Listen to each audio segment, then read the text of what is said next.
Իդեան համակարգը տեղաբաշխում է 1 միլիարդ դրամի գովազդային ֆոնդ նորակառույց բնակարանների բոլոր շահառուների միջև։ Յուրաքանչյուր ընտանիք կարող է ստանալ 500,000 դրամի սերտիֆիկատ, որը կդառնա ձեր առաջին քայլը բնակարանը երազանքի տուն դարձնելու ճանապարհին։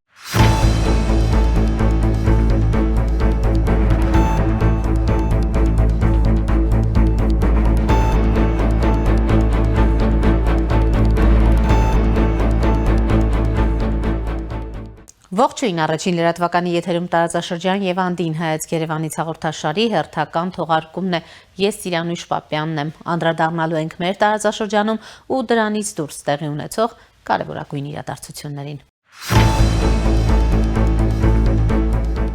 ՄԱԿ-ի անվտանգության խորհուրդը պահանջել է անհապաղ դադարեցնել Իրանի հարձակումները Պարսից ծոցի հարևան պետությունների վրա։ Համապատասխան բանաձևը ընդունվել է 3 մարտի 11-ին միջազգային իրավունքի ու անվտանգության պահպանման համար պատասխանատու ՄԱԿ-ի գլխավոր մարմնի 15 անդամ երկրներից 13-ի քվեարկությամբ։ Բանաձևը ներկայացրել են Պարսից ծոցի համագործակցության խորհրդի անդամները Արաբական Միացյալ Էմիրությունները, Սաուդյան Արաբիան, Քուվեյթը, Օմանը, Կատարը, Բահրեյնը եւ Հորդանանը։ Փաստաթղթում նշվում է, որ Իրանի հարձակումները այդ պետությունների վրա խախտում են միջազգային իրավունքը եւ լուրջ սպառնալիք են ներկայացնում համաշխարհային խաղաղության ու անվտանգության համար։ Սակայն փաստաթղթում չեն հիշատակվում Միացյալ Նահանգները եւ Իսրայելը, որոնք ռազմական գործողություններ են սկսել Իրանի դեմ։ Բանաձևը նաեւ դատապարտում է Թեհրանի կողմից ցանկացած գործողություն կամ սպառնալիք, որը նպատակ ունի արգելափակել, խոչընդոտել կամ այլ կերպ խաթարել միջազգային նավարկությունը Հորմուզի նեղուցով։ Այս նեղուցը, որը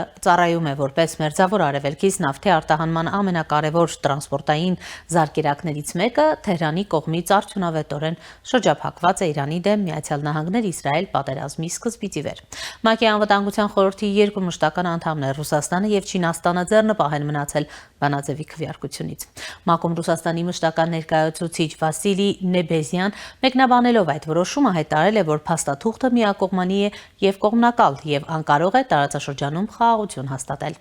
Նեբենզիայի խոսքով Ռուսաստանը առաջարկել է փաստաթղթի տեքստում ավելացնել Իրանին հարվածներ հասցնելու դատապարտումը։ Ռուսաստանը ՄԱԿ-ի անվտանգության խորհրդի նիստում ներկայացրել է նաև մերձավոր արևելքի հակամարտության վերաբերյալ իր սեփական բանաձևը, սակայն դրա դեմ վետո է կիրառել Միացյալ Նահանգների կողմից։ Իր հերթին Իրանը քննադատել է Պարսից ծոցի բանաձևի ընդունումը։ Իրանի ներկայացուցիչ Ամիր Սաիդ Իրավանին այն անվանել է ՄԱԿ-ի անվտանգության խորհրդի մանդատի չարաշահում Միացյալ Նահանգների եւ Իսրայելի քաղաքական նպատակներին հասնելու համար։ Մինչդեռ Իրանը ագրեսիայի զոհ է։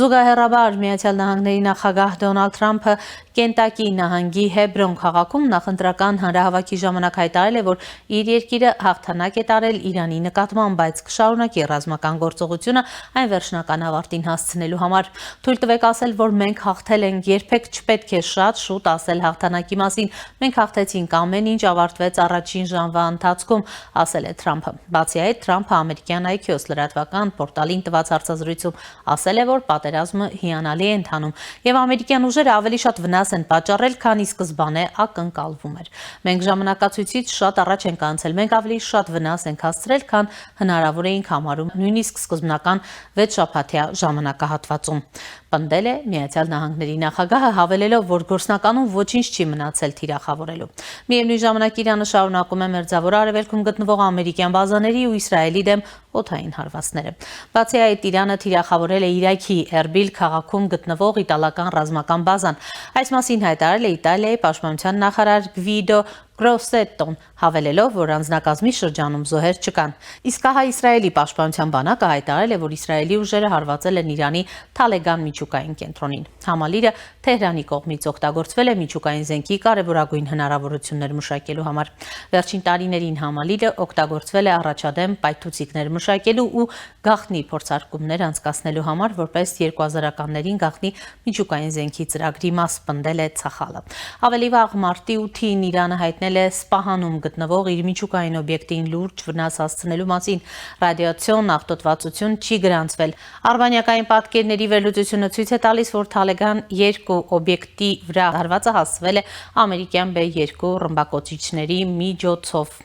որոնք նախատեսված են թաղված եւ ամրացված թիրախները ոչնչացնելու համար։ Այս ամենի հետ մեկտեղ Իրանի իշխանությունները վերջապես խոստովանել են, որ նորընտիր գերագույն առաջնորդ Մոջթաբա Խամենեին վիրավորվել է փետրվարի 28-ի ռմբակոծություններից, սակայն այժմ իրեն լավ է զգում։ Այս մասին հայտարարել է Իսլամական Հանրապետության արտաքին գործերի նախարարության խոսնակ Իսմայիլ Բաղային։ Նա վիրավորված է, բայց իրեն լավ է զգում։ Ես չգիտեմ, թե երբ նա կունենա իր առաջին ելույթը։ Գերագույն առաջնորդի պաշտոնի համար պայքարում էին 3 կամ 4 մարդ, բայց բանիմացների խորհրդի մեծամասնությունը նրան ընտրեց, ասել է նա իտալական թերթին տված հարցազրույցում։ Թուրքիայի զինված ուժերի ցամաքային զորքերի հրամանատար Մեթին Թոքելի գլխավորած պատվիրակությունն այցելել է Նախիջևանի ինքնավար հանրապետություն։ Թոքելն այցելել է Նախիջևանում գտնվող ադրբեջանական բանակի ստորաբաժանումների շտաբ եւ հանդիպել ստորաբաժանման հրամանատար գեներալ-մայոր Քենան Սեիդովի հետ։ Թոքելին զեկուցել է Նախիջևանում գտնվող ստորաբաժանումների ստեղծման, նրանց գործունեության ու իրականացվող բարեփոխումների մասին։ Նա ընդգծել է, որ Թուրքիան միշտ եղել է Ադրբեջանի կողքին տարածաշրջանում կայունության ամրապնդման ու լիակատար անվտանգության ապահովման գործում, ինչպես նաև հավելել է, որ երկու երկրների միջև ռազմական համագործակցությունն ամուր հիմքերի վրա է։ Նա ևս մեկ անգամ հայտնել է, որ Թուրքիան պատրաստակամ է Ադրբեջանին տրամադրել ցանկացած ռազմական աջակցություն, որը սահմանված է նաև Շուշիի հռչակագրով։ Այսի շրջանակում նա նաև հանդիպել է Նախիջևանում Ադրբեջանի նախագահի լիազոր ներկայացուցիչ Ջեյհուն Ջելիլովի հետ եւ քննարկել ռազմավարական գործակցությունը, ռազմական համագործակցությունն ու համատեղ զորավարժությունների պլանավորման վերաբերյալ հարցեր։ Եվրախորհրդարանում Վրաստանի վերաբերյալ քննարկման ժամանակ եվրահանձնակատար Վոպկե Հոկստրան հայտարարել է, որ Եվրամիությունը դատապարտում է Վրաստանում քաղաքական բռնաճնշումները, այդ թվում ընդդիմության առաջնորդների, լրագրողների ու քաղաքացիական հասարակության ակտիվիստների նկատմամբ եւ կոչ է անում Թբիլիսիի կառավարությանը անհապաղ ու անվերապահորեն ազատ արձակել բոլոր անօրինական ձերբակալվածներին, հավելելով, որ ինքը խոսում է Եվրոպական միության արտաքին գործերի եւ անվտանգության քաղաքականության հարցերով գերագույն ներկայացուցիչ Կայա Կալասի անունից։ Նրա խոսքով Եվրամիությունը վերջին հաշվով շարունակում է հանձնառու մնալ Վրաստանում նշանակալի ժողովրդավարական նահանջի եւ մարդու իրավունքների խախտումների համար պատասխանատուներին պատասխանատվության ենթարկելուն։ Մարդու իրավունքների վիճակը Վրաստանում, ինչպես շատերն են նշել, շարունակում է վատթարանալ։ Վրաստանի կառավարությունը միտումնավոր երկիրը տանում է դեպի ավտոկրատիա, քայքայելով հիմնարար ժողովրդավարական սկզբունքները եւ մարդու իրավունքների միջազգային չափանիշները։ Վերջերս ընդունված օրենքները, որոնք սահմանափակում են արտասահմանյան ֆինանսավորումը ու քաղաքական գործունեությունը, ինչպես նաև ցուցարարների նկատմամբ բռնությունն ու լրագրողների, ակտիվիստների ու ընդդիմադիր գործիչների ձերբակալությունները հստակ ցույց են տալիս կառավարության կողմից օրենքի գերակայության, ժողովրդավարության ու հիմնարար ազատությունների նկատմամբ անտեսումը։ Միևնույն ժամանակ հայտնի է դարձել, որ Եվրոպական խորհրդարանը պատրաստում է Վրաստանի վերաբերյալ բանաձև, որը դատապարտում է քաղաքական դրդապատճառներով ձերբակալությունները։ Ըստ այսօր Եվրախորհրդարանի падգամավորների քվեարկության դրվելիք բանաձևի Եվրոպական խորհրդարանը խստորեն դատապարտում է Էլենե Խոշտարյայի եւ մյուս բոլոր անձանց քաղաքական դրդապատճառներով կալանքը։ Էլենե Խոշտարյայի եւ քաղբանտարկյալների գործը վրացական երազանքի ռեժիմի ներքո վերնագրով բանաձևում նշվում է, որ Եվրոպական խորհրդարանը խստորեն դատապարտում է Էլենե Խոշտարյայի եւ մյուս բոլոր անձանց քաղաքական դրդապատճառներով կալանքը, որոնք թիրախավորվել են խոսքի ու հավաքների ազատության իրացման կամ խաղաղ բողոքի ակցիաներ արտահայտելու համար։ Այն նաեւ դատապարտում է քաղաքական հակառակորդների, լրագրողների եւ ակտիվիստների նկատմամբ վրացական երազանքի ռեժիմի կողմից համակարգված քրեական հետապնդումները։ Եվրախորհրդարանում անցկացված Վրաստանի մասին քննարկումները եւ այսօր նախատեսված բանաձևի քննարկումը խիստ քննադատության է ենթարկվել պաշտոնական Թբիլիսիի կողմից։ Վրաստանի խորհրդարանի խոսնակ Շալվա Պապուաշվիլիի խոսքով երեկի լսածը հիշեցնում էր խորհրդային միության ժողովրդական падգամավորների համագումարը թե բովանդակությամբ, թե գեղագիտությամբ։ Երեք լսածս թե բովանդակությամբ, թե գեղագիտությամբ խորհրդային միության ժողովրդական падգամավորների համագումարի կրկնություն էր։ Այլ կերպ նկարագրել հնարավոր չէ։ Եվրախորհրդարանի խորհրդայնացման գործընթացը փաստացի ավարտվում է։ Մենք ուզում էինք արժեքների վրա հիմնված Բրյուսել, բայց ստացանք խորհրդային միության ժողովրդական падգամավորների կոնգրես, որը ավելի ու ավելի է վերադառնում ԽՍՀՄ։ պատմությանը։ Մինչ այժմ դա մոտավորապես 1989 թվականի ժամանակաշրջանն էր Միխայիլ Գորբաչովի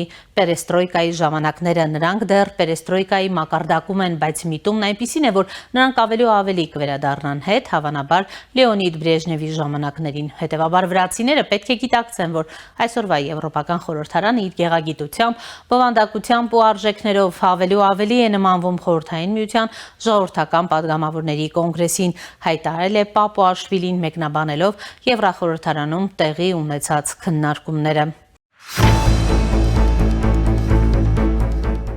Այսօրվա համար այսքանն էինք նախատեսել։ Կհանդիպենք։